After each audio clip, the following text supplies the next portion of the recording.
جب قرآن کریم یہ بیان کرتا ہے کہ نبی سرور عالم صلی اللہ علیہ وآلہ وسلم کی زندگی ایک اسوہ حسنہ ہے، اور جب قرآن یہ بیان کرتا ہے کہ اللہ تعالیٰ کے ہاں پسندیدہ دین اسلام ہے، پھر قرآن یہ بیان کرتا ہے کہ ہم نے تمہارے لیے اس دین کو کامل کر دیا، تو ہمیں زندگی کے ہر شعبے میں رسول اللہ صلی اللہ علیہ وسلم کے فرامین ملتے۔ جو آج کی حدیث ہے، حضرت سیدنا ابو ہریرہ رضی اللہ تعالیٰ عنہ بیان کرتے ہیں کہ نبی سرور عالم صلی اللہ علیہ وآلہ وسلم نے ارشاد فرمایا، اذا عطس احدکم فلیقل الحمدللہ، جب تم میں سے کسی ایک کو چھینک آئے تو اسے یہ چاہیے کہ وہ کہے الحمدللہ۔ ہمیں اتنی سی بات کی بھی نبی صلی اللہ علیہ وسلم نے تعلیم دی ہے۔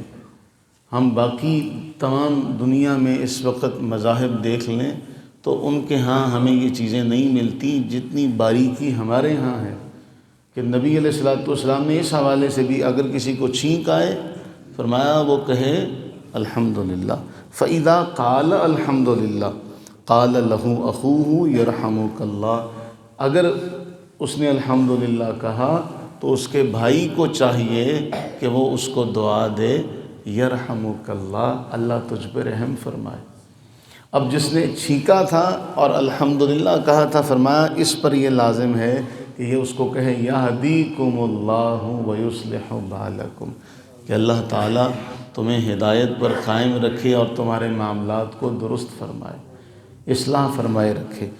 اب یہاں ایک سبق تو ہمیں یہ ملا کہ چھینکنے والا کہے گا الحمدللہ، الحمدللہ کو سن کر جو بھائی سنے گا وہ کہے گا یرحمک اللہ، اور پھر چھینکنے والا کہے گا یہدیکم اللہ ویصلح بالکم۔ اب اس کا مطلب یہ ہوا کہ آج میڈیکل سائنس بھی یہ مانتی ہے کہ چھینک انسانی صحت کے لیے بعض اوقات ضروری ہوتی ہے، کہ اس کے جسم کو ایک توانائی ایک طرح سے مل جاتی ہے، تو اس وقت بھی وہ کہتا ہے الحمدللہ۔ ہمیں سبق دیا گیا کہ جب اللہ تعالیٰ کی طرف سے کوئی فائدے والی شے تمہیں ملے جس کو تم بھی سمجھو کہ یہ فائدہ ہے، اور نعمت ملے، تو تمہیں اللہ کا شکر ادا کرنا چاہیے۔ ایک تو ہمیں اس بات کی تعلیم دی گئی کہ ہمیں اللہ تعالیٰ کا شکر ادا کرنا، دوسرا ہمیں تعلیم دی گئی کہ دوسرا جو ہے وہ بھی دعا کرے کہ اللہ تجھ پہ رحم فرمائے۔ اب جب اس نے یہ دعا کر دی کہ اللہ تم پہ رحم فرمائے، تو اس پر یہ لازم ہے کہ قرآن کریم فرما رہا ہے وَإِذَا حُيِّيتُم بِتَحِيَّةٍ فَحَيُّوا بِأَحْسَنَ مِنْهَا أَوْ رُدُّوهَا، جب تمہیں کوئی نیکی کی دعا دے تو تم بھی بدلے میں اس سے بہتر دعا دو، اگر اس جیسی دعا نہیں دے سکتے تو اس سے بہتر دعا دو۔ اب جب آپ نے اللہ تعالیٰ کی تعریف کی کہ باری تعالیٰ ساری خوبیاں ساری بھلائیاں تیرے لیے ہیں، تو آپ کا جو مومن بھائی ہے وہ دیکھ کر یہ کہے کہ بھئی اللہ تجھ پہ رحم فرمائے۔